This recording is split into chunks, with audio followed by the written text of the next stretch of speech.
Dernier retour d'expérience, donc est-ce que Madame Gatineau est prête? Celui-là est prête. Parfait. Bon, pareil, je vous passe du coup les slides. Merci beaucoup. Hein. Et je vais essayer d'être rapide en vous proposer d'en sauter quelques-unes pour éviter les redites. Donc, pour présenter l'établissement de santé Fondation John Bost, nous sommes un établissement de santé autorisé en psychiatrie, donc activité unique, la psychiatrie. Nous avons eu la visite de certification fin 2021 avec un résultat de la démarche établissement certifié avec un score de conformité de l'ordre de 95%. Si on Voilà. L'établissement compte près de 270 lits. C'était une certification qui couvrait 9 unités, dont une à Montauban, puisqu'en fait, on avait 2 établissements, un en Dordogne, un à Montauban, qui ont été certifiés ensemble. Donc, une difficulté supplémentaire pour les experts a été de se déplacer à Montauban sur une journée. Donc, il y a 3 bonnes heures de route. Les types de publics que nous accueillons, des personnes avec troubles du spectre de l'autisme, forte déficience intellectuelle, du polyhandicap, des troubles psychotiques complexes, des déficiences intellectuelles et de la gérontopsychiatrie, donc un grand nombre de personnes non communicantes ou du moins non communicantes verbalement, ce qui nous a donné lieu à des particularités sur les patients traceurs puisque les entretiens avec les patients devaient en être adaptés. Point particulier concernant le circuit du médicament, l'ensemble de nos établissements sont desservis par la même PUI qui dispose d'une dispensation journalière robotisée, donc une PDA, une dispensation automatique. Alors, je vais aller assez vite, parce que ça a déjà été dit. La préparation de la démarche s'est faite très en amont de la visite, de façon à l'inscrire dans des axes de travail déjà définis et travaillés depuis des années.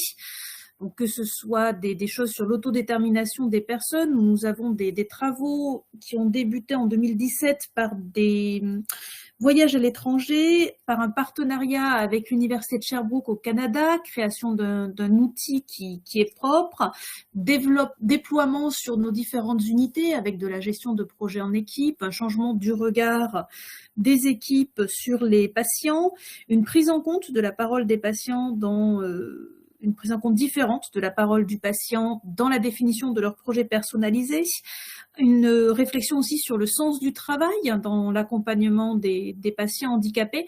Donc tout ça, c'est un seul projet en fait, et il traverse les 3 chapitres. Donc là, j'avais mis quelques autres comme le regard pluridisciplinaire ou la façon de structurer nos réunions institutionnelles. Ce sont là des sujets. Ah, j'ai perdu l'image, je ne sais pas si vous l'avez. Voilà, si on peut passer à la diapo suivante, qui est visuel. Ça, c'est un poster que nous avions fait, qui est affiché dans toutes nos structures sur la façon de structurer les réunions institutionnelles et qui reprend pour les différents types de réunions comment elles sont faites, qui s'y trouve, quel est l'objectif de la réunion, quelle est sa fréquence et des éléments sur sa traçabilité, avec aussi bien les réunions cliniques que les réunions d'analyse de pratique ou les réunions d'équipe ou comité de direction. Donc tout ça, ce sont des éléments sur lesquels nous avons travaillé dans les mois précédant la visite pour chercher comment les valoriser, en partant du principe que les grilles que l'on trouve sur Calista sont beaucoup des questions oui-non, éventuellement non applicables, et qui n'allaient pas forcément interroger ce que nous voulions mettre en valeur. J'ai entendu un participant précédemment dire savoir se vendre. C'était un petit peu ça, la préparation de la certification. C'était réfléchir comment toutes nos actions qualité dans le temps pouvaient être mises en valeur et pouvaient venir apporter des réponses aux grilles pour se préparer à savoir quoi dire par rapport à ces grilles qui ne nous paraissaient pas à première lecture nécessairement très adaptées à notre secteur de psychiatrie et à nos façons de travailler. Donc, diapositive suivante, s'il vous plaît. Voilà, donc, on a repris les modes de fonctionnement et les travaux que nous menions en essayant de voir comment ils nourrissaient les attendus du référentiel et en faisant un travail, quelqu'un d'autre l'a dit, en prenant chacune des grilles. Oui, pardon ? Hop. Donc, je continue, pardon. Donc, sur chacune des grilles, chercher si les questions très ciblées, nous répondions oui, non, mais surtout, quels éléments nous avions à mettre en face et qu'est-ce que nous voulions valoriser. Donc, on continue. Ah, Donc aussi bien système d'information, circuit du médicament, EPP, risque infectieux, bon, tout un ensemble de sujets qui sont transverses par rapport aux approches des grilles et des audits, et en tenant compte du fait que les experts vont beaucoup plus aller sur le terrain, voir quel impact ça a sur la vie des professionnels, qu'interroger, comme ils le faisaient sur la certification précédente, les pilotes de processus et les instances qui pilotent. Donc beaucoup moins d'interrogations des pilotes, beaucoup plus d'interrogations de la réalité sur le terrain, et donc la préparation des équipes de terrain a été importante pour qu'ils sachent quoi répondre et sachent quoi mettre en valeur. Je poursuis, j'essaye d'aller assez vite. Donc, nous avons mis dans les mois précédant la visite un fort appui sur la préparation, sur l'appui aux professionnels pour préparer la visite elle-même. Donc, des copiles qualité régulier avec les staffs d'établissement, puisque je vous ai dit, nous avons 9 pavillons, dont chacun fonctionne quasiment comme un petit établissement, comptant 20 à 80 lits. Un support sur lequel je reviendrai qui s'appelle les incollables de la qualité. Nous avons également ciblé notre communication sur les critères impératifs. Nous avons travaillé sur les grilles de lecture pour les entretiens professionnels. Je vous montrerai aussi en fin de présentation l'outil que nous avions développé. Nous avons réalisé pas mal d'audits patients traceurs et parcours traceurs, le plus proche possible des conditions réelles. C'est la cellule qualité qui organisait et qui jouait le rôle de l'expert la plupart du temps, mais également des professionnels de service qui étaient formés pour aller faire les audits dans d'autres services que le leur. Beaucoup de temps d'échange du responsable qualité qui a été invité à beaucoup de réunions qui avaient lieu sur les différents services pour venir parler de la certification et préparer les équipes à savoir à quoi s'attendre. Et enfin, des séminaires dédiés à l'équipe médicale pour tenir compte du fait qu'ils avaient peu de temps à libérer pour se préparer. Bien, pareil, c'est sur leurs réunions habituelles que le service qualité est venu pour les rencontrer et les aider à préparer leurs réponses. On continue. Alors, sur un plan très concret, quelqu'un l'a dit, la partie préparation amont de la visite en lien avec l'AHAS et le coordonnateur expert-visiteur est très important. On avait reçu à peu près 4 semaines avant le programme de visite qui a fait l'échange d'aller-retour rapide par mail. Mais le point capital, ça a été la visio 2 semaines avant avec le chef de projet de la HAS et surtout l'expert visiteur coordonnateur, ce qui nous a permis d'aborder des questions qui nous étaient vraiment particulières et propres, notamment dans le fait que nous avions beaucoup de patients non communicants.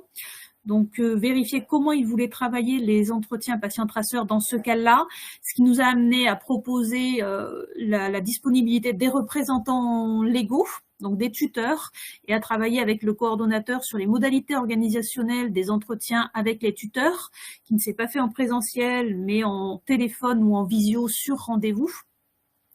On a également pu échanger avec le coordonnateur expert-visiteur sur les groupes de professionnels qu'il souhaitait rencontrer pour les différents audits, que ce soit en audit système et en traceur ciblé.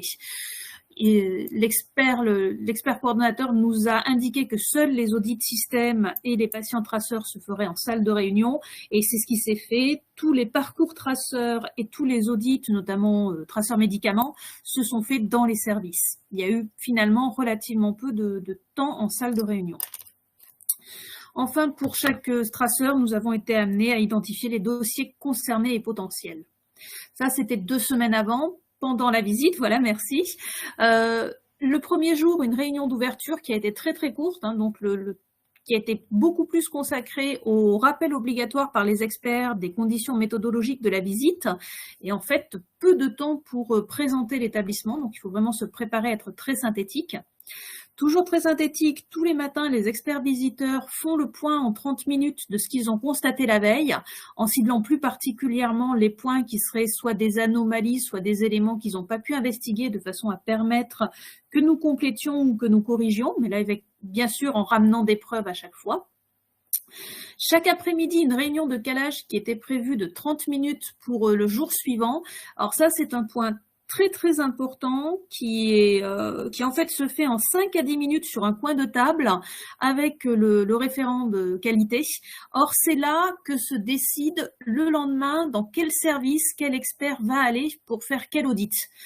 Donc c'est vraiment capital d'avoir une relation avec la cellule qualité et qu'elle soit vraiment informée des difficultés éventuelles, des choses vers lesquelles orienter les experts visiteurs, de ce qu'il vaut mieux leur proposer et d'avoir des arguments pour éviter d'aller à un autre endroit. Alors chez nous, c'était vraiment des discussions sur ne pas avoir 2 experts visiteurs dans le même service en même temps, leur proposer une diversité pour qu'ils voient les différents parcours, c'est-à-dire que s'ils faisaient l'audit, le traceur sur l'événement indésirable dans tel pavillon sur tel thème, on proposait que l'audit médicament se fasse dans un autre pavillon, et donc vraiment un travail de la cellule qualité en lien avec les différents services, avec la pharmacie et avec le service RH également, pour que les renforts qui étaient envoyés sur les pavillons pour libérer les professionnels le temps des échanges se fassent de façon la plus souple possible.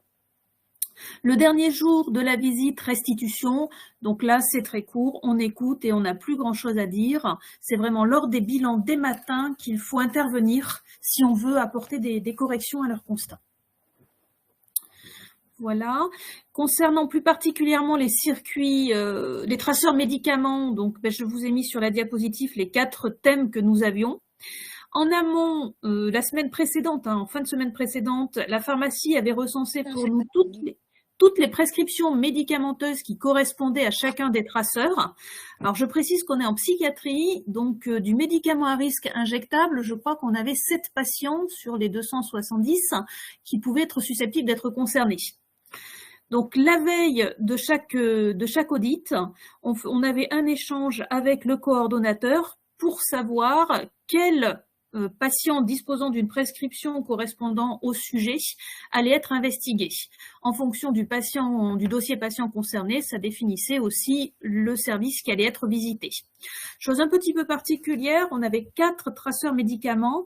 Lors du premier, l'expert s'est concentré plus particulièrement sur la pharmacie et a demandé à rencontrer la commission médicaments, les référents. En quelque sorte, il s'est refait un petit peu un audit avec le pilote de processus, et par contre, il n'est pas du tout repassé à la pharmacie sur les suivants, et là, à chaque fois, il allait voir dans le service le médecin et les infirmiers. Donc vraiment, là, en observation directe dans les services, avec des questions qui étaient très redondantes, du coup, et recroiser à chaque fois les données. Donc là, pour conclure rapidement, je vous ai mis des images d'un des outils que nous avions préparé. C'est un outil propre à la Fondation qui s'appelle les incollables de la qualité. Ça fait un peu écho au manuel La qualité pour les nuls. C'est une 40aine de pages avec tout un tas de thèmes et un petit peu le récapitulatif de ce qu'on souhaite que les professionnels sachent et sachent dire. Ce qui permettait, ça a été rediffusé, la version actualisée 6 mois avant la visite.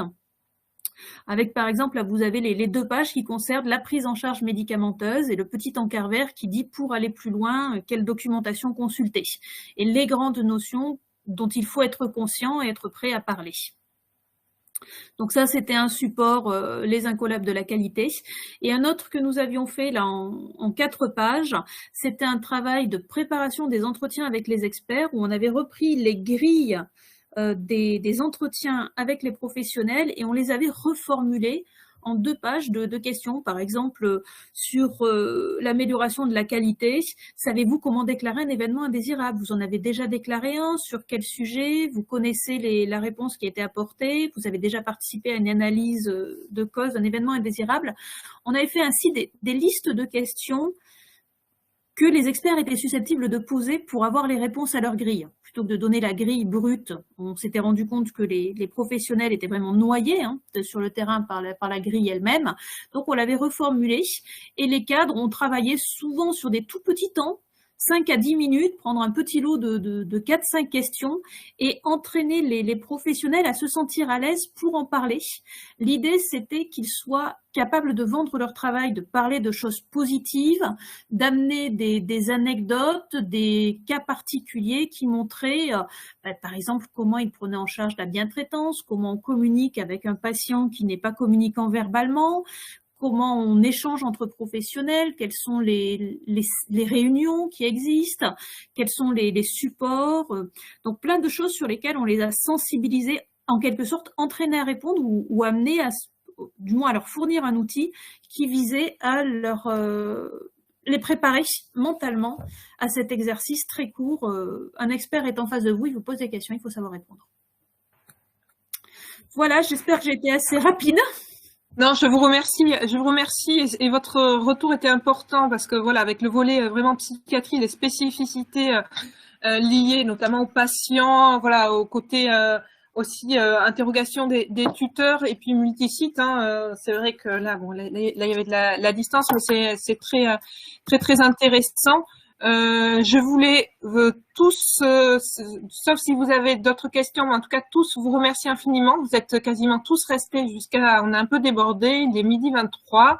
On a eu des personnes qui ont eu des difficultés à vous connecter, on s'en excuse, des soucis avec les pare-feux des établissements de santé, ils ne pouvaient pas se joindre sur LifeSize, donc on est conscient, on a bien noté tout ça. Nous, dans les prochains, alors tous les documents, le webinaire, on est en train de l'enregistrer, on va vous le mettre à disposition sur notre site internet. Des outils que des professionnels ont bien voulu nous partager, dès qu'on les a à disposition, on les mettra aussi sur notre site internet. On vous en informera notamment sur nos réseaux sociaux. Parmi les prochains événements au Médic, il y a bien sûr notre journée régionale, le vendredi 1er juillet. Alors, on vous invite bien sûr à vous inscrire et notamment à vous inscrire en présentiel, hein, parce qu'on ne vous cache pas que pour l'instant, on a beaucoup d'inscriptions en distanciel, mais rien ne remplace le présentiel et les échanges directs. Mais en tout cas, ce sera un plaisir de vous accueillir même à distance. Il y aura le même système de chat, il n'y a pas de souci, qui marchera mieux. Voilà. On voulait tous vous remercier infiniment. On va clore cette réunion. Après, n'hésitez pas, si vous avez d'autres questions qui vous reviennent après, on pourra n'hésitez pas à nous envoyer des messages hein, sur la boîte au Médit. Bonne journée à tous.